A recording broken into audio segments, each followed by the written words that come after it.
The Galactic Council station hung in lunar orbit like a gleaming metallic spider, its crystalline appendages reflecting the light of the distant sun. From the viewport of his office in Luna Command, Admiral Jake Morrison stared at it with thinly veiled distrust. 25 years in Earth's Defense Force had taught him to question the motives of those who claim to act for the greater good. "They've requested another meeting, Admiral," said the aide standing at attention behind him. "President Carter is already on her way." Jake nodded without turning. "And Dr. Martinez?" "He shall join via quantum link from the Advanced Research Division." "Very well." Jake straightened his midnight blue uniform and adjusted the collection of medals that marked his long service.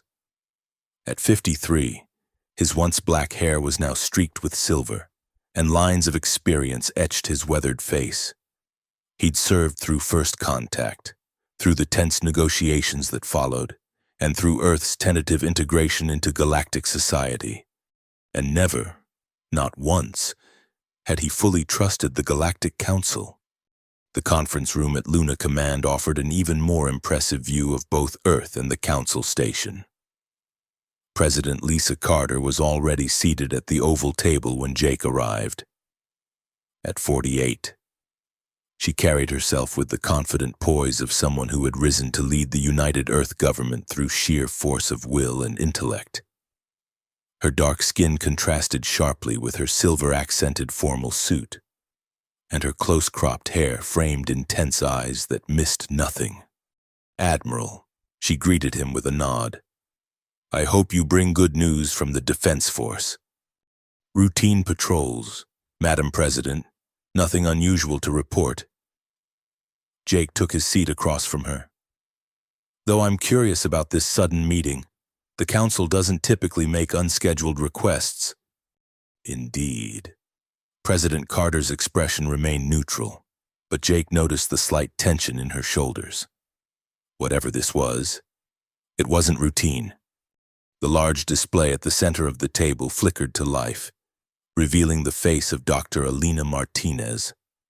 Her laboratory in the Advanced Research Division was visible behind Hera chaos of equipment, holographic projections, and assistants moving in the background, despite the early hour. She looked as if she'd been working for hours, her long dark hair pulled back in a practical ponytail, shadows under her eyes speaking of too many late nights pursuing scientific breakthroughs. "President Carter, Admiral Morrison," she greeted them with a tight smile. "Any idea what this is about? I've got 3 critical projects waiting." "None," President Carter replied. "But we'll find out shortly." The door slid open, and Captain Nick Stevens entered. The tactical officer was in his late 30s, with the lean build of someone who spent more time in the field than behind a desk. His expression was grim. "Captain," Jake acknowledged, "I didn't realize you'd be joining us." "A last-minute addition, sir," Stevens replied, taking a seat. "I've been investigating some anomalies at crash sites across the system."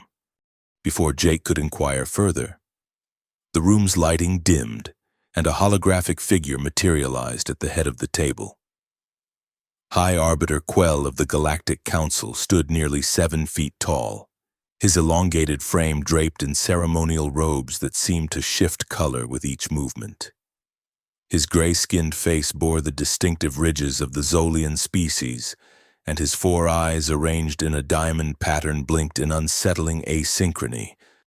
"President Carter, Admiral Morrison, Dr. Martinez, Captain Stevens." The alien's voice was mellifluous yet cold. "I appreciate your prompt response to my request. The United Earth government values its relationship with the Council," President Carter replied diplomatically. "How may we assist you today, High Arbiter?" The alien's upper eyes narrowed slightly. "This meeting is being broadcast across Council space. President Carter, transparency in matters of justice is a cornerstone of galactic governance." Jake felt a chill run down his spine. A public broadcast meant this wasn't a negotiation, it was theater. Quell's long, Six-fingered hands made a sweeping gesture, and holographic images appeared around the table-twisted metal fragments, circuit boards, power cells. For 3 centuries, the Council has welcomed humanity into the galactic community. Quell began, his voice taking on a formal cadence. We have shared knowledge, resources, and protection. We have overlooked certain aggressive tendencies in your species, believing that with time and guidance, humanity would embrace the peaceful path of cosmic citizenship. President Carter's posture stiffened almost imperceptibly. Humanity has honored every agreement. Please, President Carter. Quell interrupted smoothly. Allow me to finish. He gestured to the floating images. These fragments were recovered from Council vessels that crashed on or near Earth over the past 3 centuries. Vessels that, according to official records, experienced navigational failures or propulsion malfunctions. Jake glanced at Captain Stevens, whose expression had darkened further.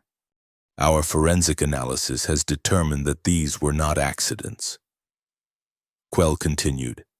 Each crash was deliberately engineered to deliver advanced technology to Earth technology that your species then reverse-engineered and claimed as your own invention.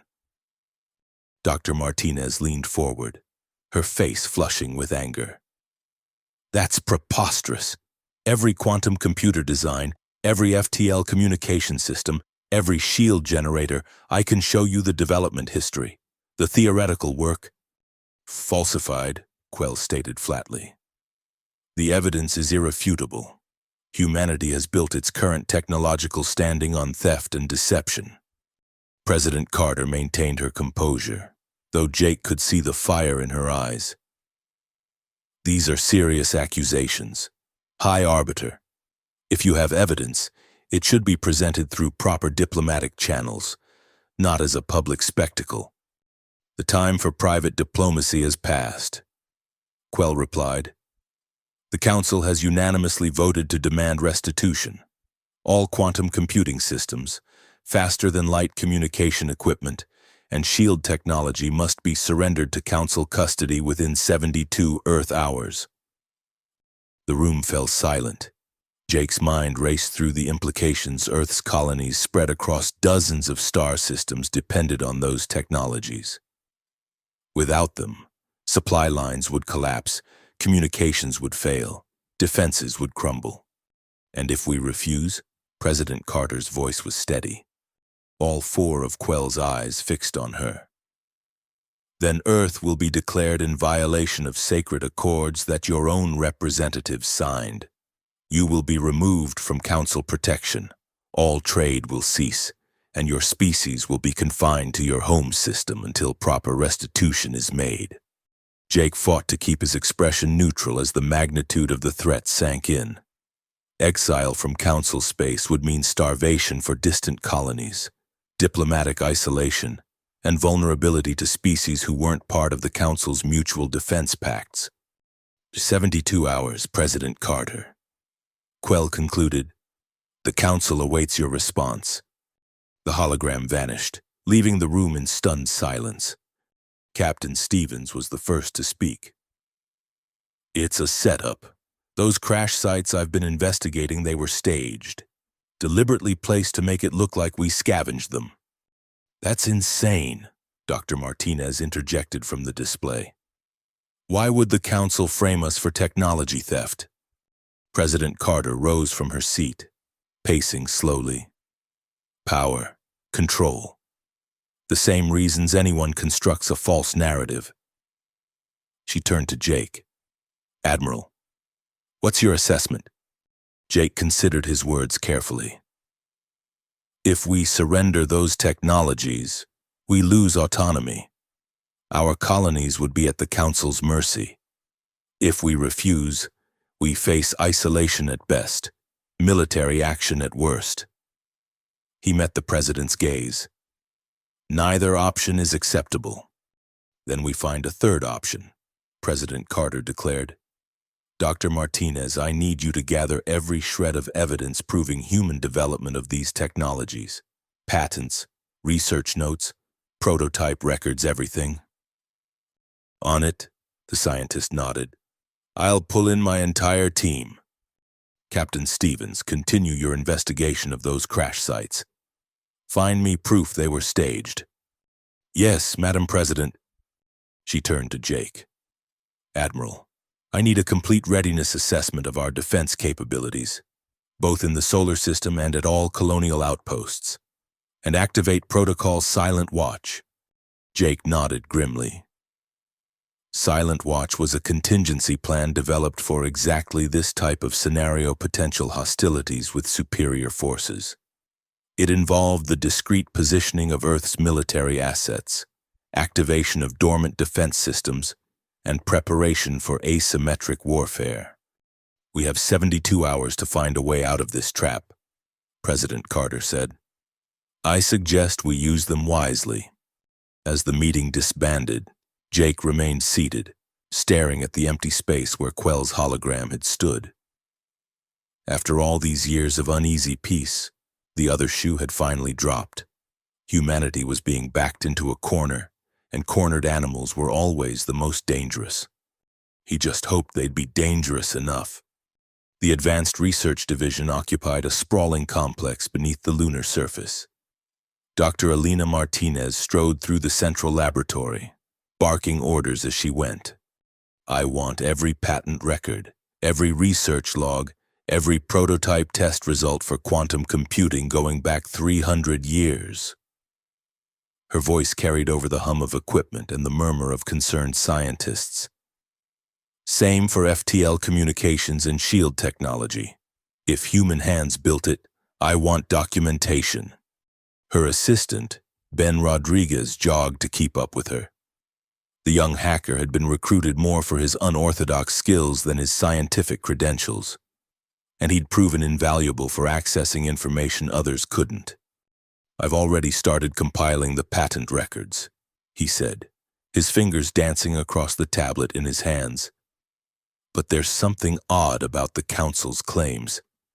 Alina stopped abruptly, turning to face him. Odd how? The dates don't add up. According to our records, Earth developed basic quantum computing in 2089. The Council's records show first Zolian use in 2092. Alina's eyes narrowed. They're claiming we stole something they hadn't even invented yet? Exactly, Ben nodded. And it's not just quantum computing. Every technology they mentioned, our records show development preceding their first use dates. They're falsifying their own records, Alina murmured. But why make such an obvious mistake? Maybe they didn't expect us to check, Ben suggested. Or maybe they don't care if the lie is obvious as long as it serves their purpose. Alina swept her hand through the air, activating the laboratory's main holographic display. Show me everything you've found, and get me a secure line to President Carter. She needs to see this. Across the lunar surface, Captain Nick Stevens led a team through the wreckage of what was supposed to be a Council survey vessel that had crashed 3 decades earlier. The site had been preserved for historical research, but now Stevens examined it with new eyes. Look for anything that seems deliberately placed, he instructed his team. Anything too intact to have survived a real crash. Colonel Amy Jackson, his diplomatic research specialist, knelt beside a twisted panel of metal. Nick, come look at this. Stevens crouched beside her. What do you have? Explosive residue, she said, pointing to a blackened pattern on the metal's edge. This wasn't torn apart by impact forces, it was blown apart, then arranged to look like crash damage. Stevens ran a scanner over the area, confirming her assessment. Good catch. Tag it and keep looking. As his team combed the wreckage, Stevens received an urgent communication from Colonel Jackson's research division back at headquarters. Captain, we've identified a pattern. This isn't just about Earth. The Council has accused at least 27 other species of similar technology theft over the past millennium. All with the same outcome? Yes, sir. Each species surrendered the demanded technology, becoming dependent on council oversight for access to it. Stevens felt a cold anger building within him. They're not maintaining peace. They're building an empire through blackmail. There's more, sir. In each case, the council presented evidence of crashed ships just like these. Stevens looked around at the carefully constructed deception surrounding him. Document everything. We're going to need ironclad proof. In the Pentagon on Earth, Admiral Morrison convened an emergency meeting of Earth Defense Force commanders. The ancient building had survived wars, climate disasters, and rebuilding efforts over centuries, and now served as the military heart of humanity's defense network. The situation is grave, Jake informed the grim-faced officers around the table. We face either technological castration or isolation from galactic society. General Catherine Lee, commander of the Colonial Defense Fleet, shook her head. My ships can't protect the outer colonies without shield technology. If we surrender it, we might as well hand those worlds to the highest bidder. And without FTL comms, coordinating any defense would be impossible, added Admiral Hiroshi Tanaka of Communications Command. We'd be fighting blind and mute. Jake nodded, acknowledging their concerns. Which is why surrender isn't an option. Protocol Silent Watch is now in effect. He gestured to the holographic display at the center of the table, showing the solar system and nearby stars. All non-essential fleet movements are suspended. Stealth platforms are being deployed at these coordinates. Colonial Defense Forces are on high alert, and Emergency Response Plan Delta is now active. The officers exchanged concerned glances. Plan Delta involved the evacuation of critical personnel and resources from vulnerable colonies, a last resort preparation for potential abandonment of Earth's more distant outposts. What about diplomatic options? Asked General Lee. President Carter is pursuing them, Jake replied. But we must prepare for all contingencies. As the meeting continued, Jake found his thoughts drifting to darker possibilities. The Council's actions made no sense if they truly valued peace and cooperation. This was a power play, pure and simple, and Jake had never responded well to bullies. Late that evening, President Carter convened a secure meeting in the Pentagon's deepest level. Only Jake, Dr. Martinez, Captain Stevens, and a handful of other essential personnel were present. Let me be clear, the President began. What I'm about to propose walks a dangerous line. If any of you feel uncomfortable with that, you may leave now without prejudice. No one moved. Very well. She nodded to Dr. Martinez. Doctor, please share your findings. Alina activated a holographic display showing a timeline of technological development. We have incontrovertible proof that every technology the Council has accused us of stealing was independently developed by humans, often years before the Council claims to have invented it themselves. She highlighted specific dates and patent records. Furthermore, Ben's analysis of Council databases, which were acquired through unofficial channels, Ben added with a slight smirk. He shows that they've falsified their own records to support their accusations. President Carter turned to Captain Stevens. And the crash sites? Staged, all of them. Stevens confirmed.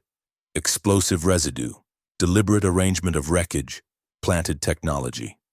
Colonel Jackson has also uncovered evidence that at least 27 other species have faced identical accusations, all followed by technological subjugation. The President absorbed this information with a grim expression. So we have proof of our innocence. But will it matter?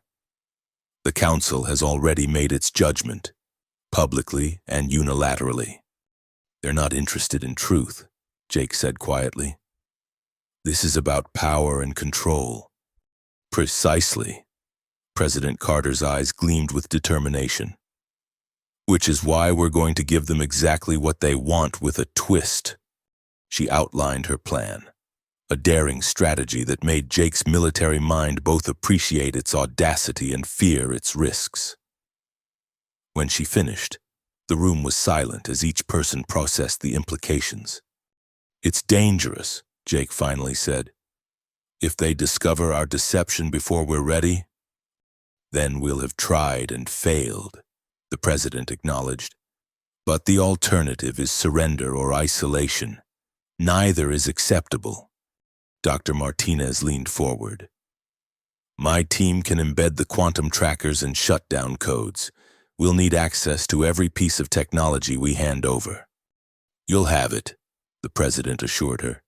"Captain Stevens, can your team provide convincing prototypes?" "Absolutely." Stevens nodded. "We've been studying their technology for years. We can create devices that will scan as authentic to their sensors while containing our modifications."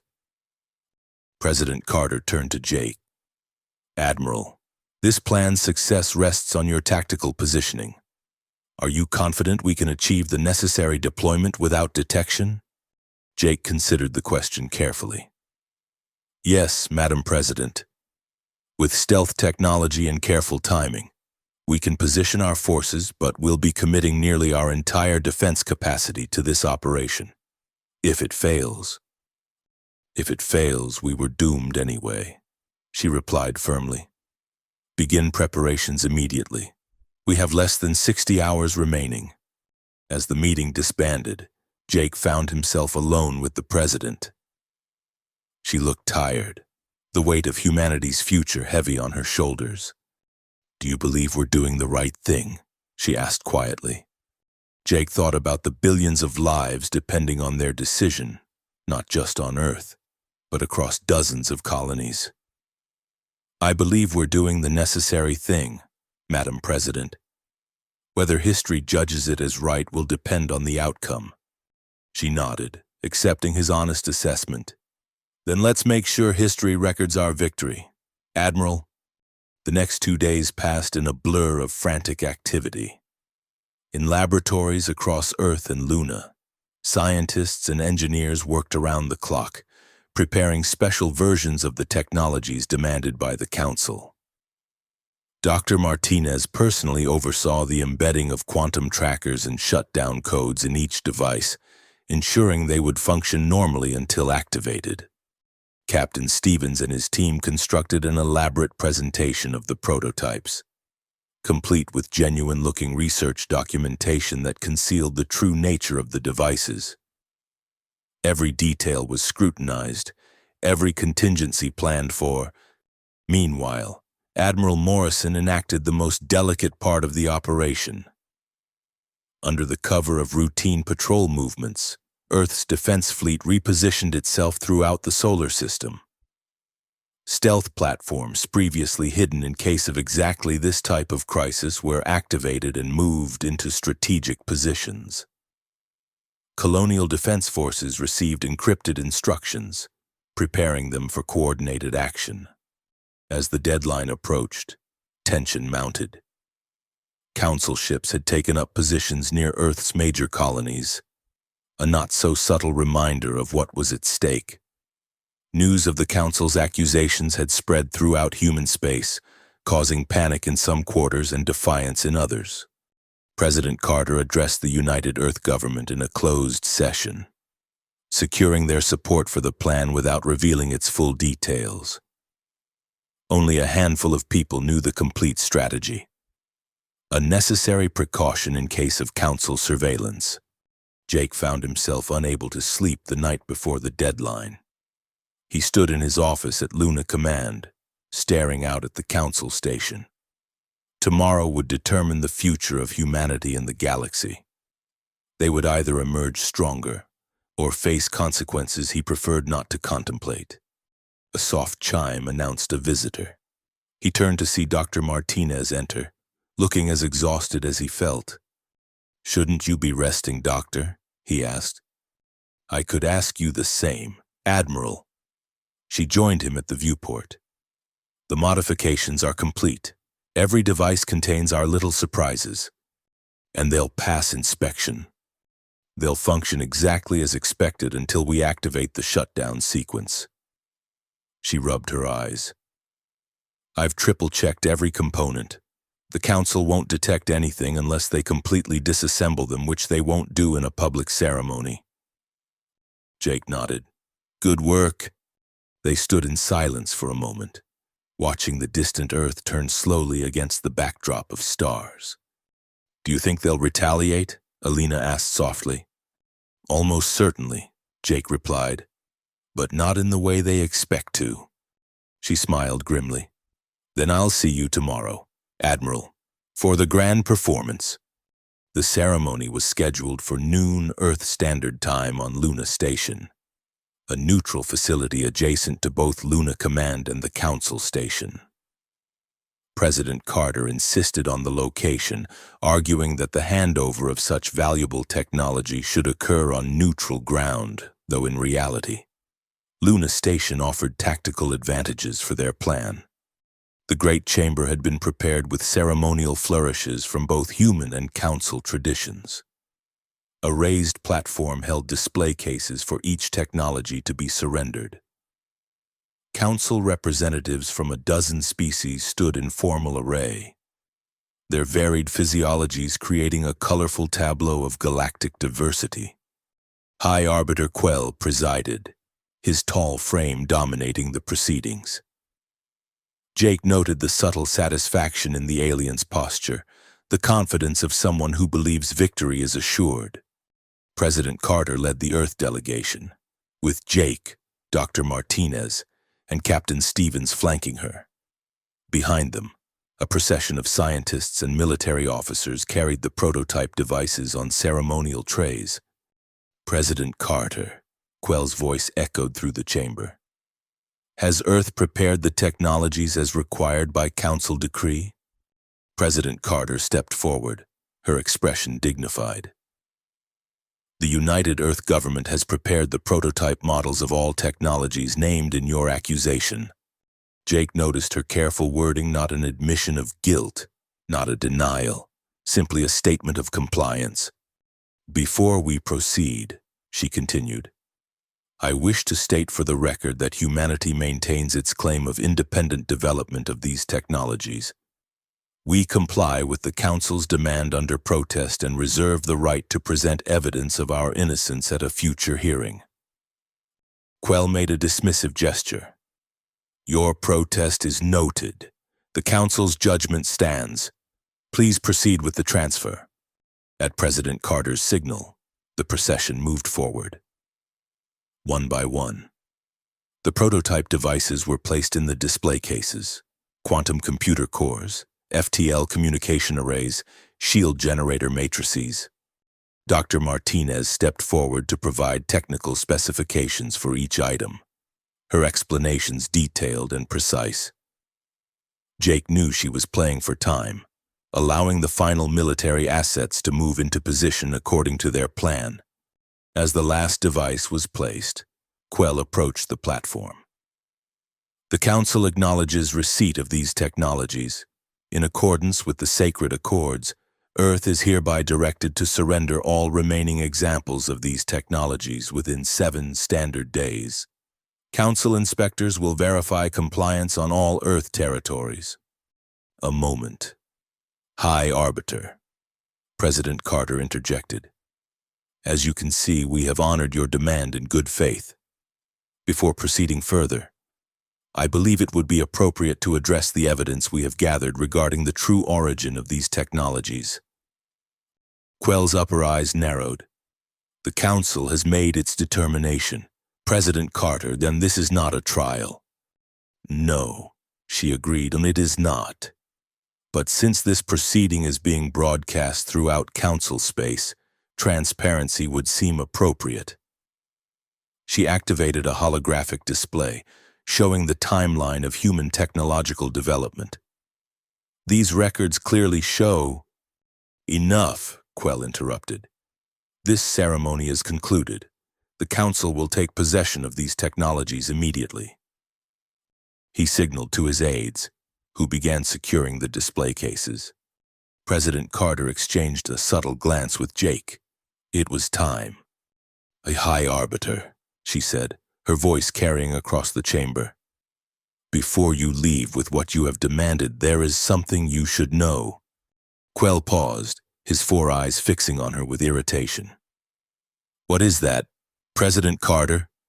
She smiled thinly. Every device you have just acquired contains a quantum tracker and shutdown code. Similar codes have been remotely uploaded to every piece of Council technology that was based on stolen designs, not from Earth, but from the 27 other species you have similarly blackmailed over the centuries. Confusion rippled through the assembled Council representatives. Quell's posture stiffened. What nonsense is this? Not nonsense, High Arbiter, justice. President Carter made a subtle gesture, and Jake activated the command sequence on his secure tablet. Throughout the solar system and beyond, Council ships suddenly lost power as their propulsion and weapon systems shut down. On the nearby Council station, lights flickered and gravity wavered. Simultaneously, hidden weapon platforms throughout the solar system revealed themselves, targeting the now immobilized Council vessels. Cloaked human squadrons emerged from concealment, surrounding key command ships. In the ceremonial chamber, confusion turned to alarm as Council representatives received reports of the system-wide shutdown. Quell's gray skin paled further. "What have you done?" he demanded. "We've revealed the truth," President Carter replied calmly. Every technology we just handed over contains data cores with evidence of the Council's systematic theft and blackmail against dozens of species. Evidence that is now being broadcast on all frequencies to every ship and station in Council space. On cue, the chamber's main display activated, showing intercepted Council communications, falsified records, and evidence from the staged crash sites.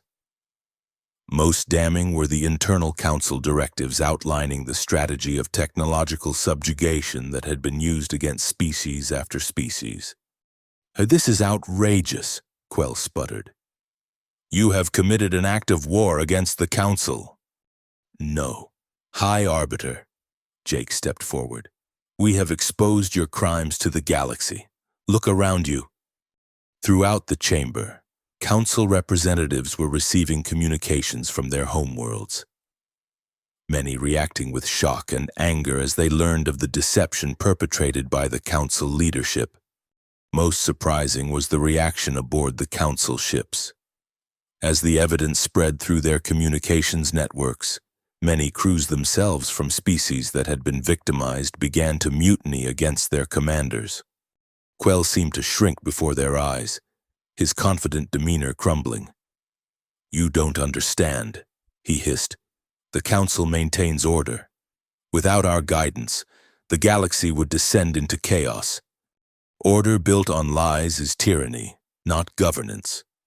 President Carter replied, "Humanity will not be your latest victim." A commotion at the chamber entrance drew everyone's attention. A group of Council officers entered, led by a senior Zolian commander. They approached Quell with grim determination. "A High Arbiter Quell," the commander announced formally. "Under emergency provisions of the Council Charter, you are relieved of duty pending investigation of these allegations." Quell looked around wildly, seeking supporters but found none. The evidence was too overwhelming, the betrayal too complete. With as much dignity as he could muster, he allowed himself to be escorted from the chamber.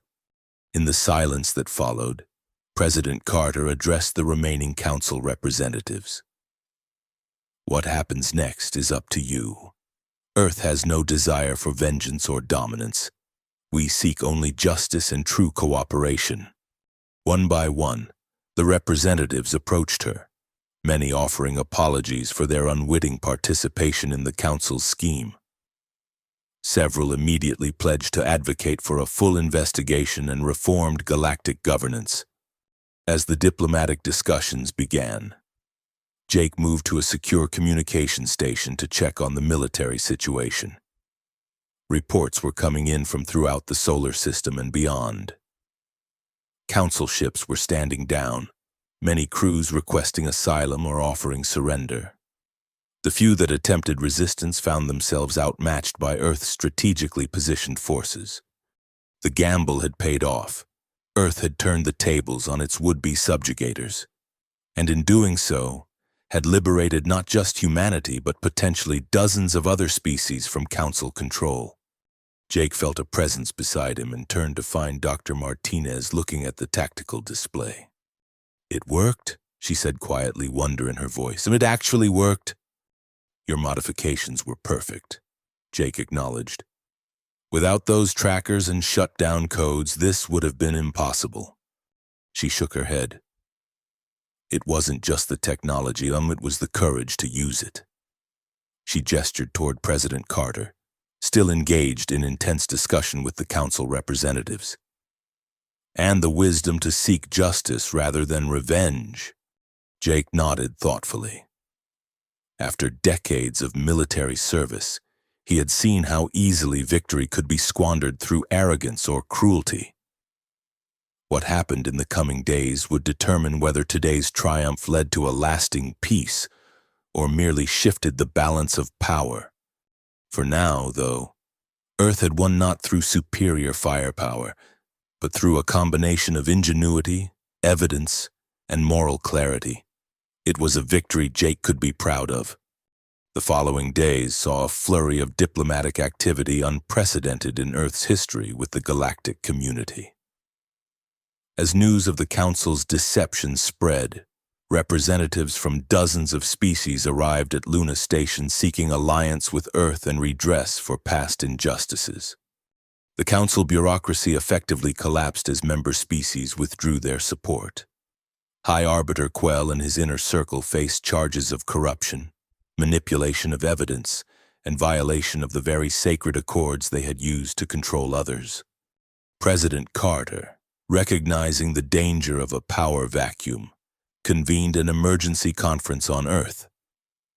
Species that had been manipulated by the Council were invited to participate in forming a new interstellar organization built on transparency, mutual respect, and genuine cooperation. Amidst the political restructuring, Earth faced more immediate challenges. Council ships stranded by the technology shutdown needed assistance. President Carter, in a gesture that surprised many, ordered Earth's fleet to provide medical aid, food, and safe passage home to surrendered Council crews. "We will not punish those who were merely following orders," she declared in a system-wide address. "Our quarrel was with a corrupt leadership, not with the diverse peoples who make up the galactic community." This policy of mercy earned Earth significant goodwill among formerly hostile species. Many of the stranded crews, upon receiving humane treatment from their supposed enemies, became vocal advocates for alliance with Earth when they returned home. In the Pentagon, Admiral Morrison oversaw the transition from war footing to peacekeeping operations. The defense platforms and fleet positions that had been prepared for conflict were now being repurposed to protect the fragile new alliances forming in the Council's wake. "We need to maintain vigilance," he instructed his commanders during a strategy session. "Not everyone will welcome this new order. There will be those who benefited from the old Council who may seek to restore it." General Lee nodded in agreement. "The outer colonies are reporting increased activity on the fringes of what was Council space. Pirates, mercenaries, opportunists all trying to take advantage of the power shift. Deploy the 5th Fleet to reinforce the colonial defense grid," Jake ordered. "And establish joint patrols with any former Council species willing to participate. This is an opportunity to build trust through shared responsibility." In the Advanced Research Division, Dr. Martinez found herself at the center of a scientific renaissance. With the Council's restrictive technology policies swept away, researchers from a dozen species were collaborating openly for the first time. "The potential is staggering," she told Ben Rodriguez as they walked through a laboratory now filled with both human and alien scientists. Some of these species have theoretical frameworks completely different from our own. Combining our approaches could advance technology by centuries. Ben grinned. From blackmail victims to innovation leaders in less than a week. Not bad for a species the Council considered barely civilized. Alina smiled, but her expression quickly turned serious. We need to be careful. The technologies we're developing could be just as dangerous in the wrong hands as anything the Council controlled. So what do? Ben asked. We build safeguards from the beginning, she replied. Transparency protocols, ethical oversight, shared access. No more hoarding knowledge or using it as leverage. On Luna Station, what had begun as an emergency conference was evolving into something more permanent. Representatives from over 100 species had gathered to discuss a formal alliance to replace the dissolved council. President Carter, despite exhaustion from days of non-stop negotiations, addressed the assembled delegates with passionate conviction. We stand at a crossroads, she began, her voice carrying throughout the packed chamber. For centuries, the galaxy lived under the shadow of a system that presented itself as benevolent governance but practiced manipulation and control. We have an opportunity, perhaps a once-in-a-millennium opportunity, to build something better. She paused, looking around at the diverse gathering. Not a new council with Earth at its center, but a true alliance of equals. Not rule through fear and technology deprivation, but cooperation through shared knowledge and mutual respect. The chamber erupted in applause, representatives from dozens of worlds rising to their feet in support of her vision. Over the following weeks, the framework of the Free Species Alliance took shape. Unlike the hierarchical structure of the Council, the Alliance would operate on principles of consensus and distributed authority. Technology would be shared, not hoarded. Defense would be collective, not coercive. 3 months after the confrontation with High Arbiter Quell, the Alliance Charter was signed on Earth, a symbolic choice that acknowledged humanity's role in exposing the Council's crimes while emphasizing that the new organization belonged to all its members. Dr. Alina Martinez was appointed to head the Alliance Science Council, overseeing joint research initiatives and ensuring that technological advancement benefited all member species. Her experiences with the Council's deception had convinced her of the need for scientific ethics to guide innovation. Admiral Jake Morrison found himself in command of a most unusual fleet, a multi-species peacekeeping force drawn from former rivals and allies alike. Training officers from a dozen different physiologies and cultural backgrounds presented unique challenges. But Jake discovered a deep satisfaction in forging this diverse group into a cohesive unit. They're not just learning our tactics, he reported to President Carter during a review session. They're teaching us theirs. Some of these species have combat doctrines that evolved completely differently from ours. The combination is creating something entirely new. President Carter nodded approvingly. That's precisely what the Alliance should be, not human ideals imposed on others, but a genuine synthesis of diverse perspectives.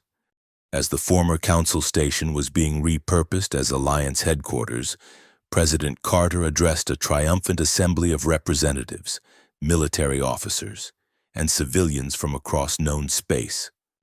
3 months ago, we faced an ultimatum designed to strip us of our sovereignty and reduce us to vassalage. She began. Today, we stand at the heart of a new galactic order, one built not on fear and manipulation, but on trust and mutual respect. She gestured to the assembled delegates. Look around you. Species that were once pitted against each other now work side by side. Technologies once hoarded are now shared freely. This is the true strength of unity. Not enforced obedience, but willing cooperation. From his position near the back of the chamber, Jake watched with quiet pride. The path to this moment had been dangerous, requiring both military precision and diplomatic finesse.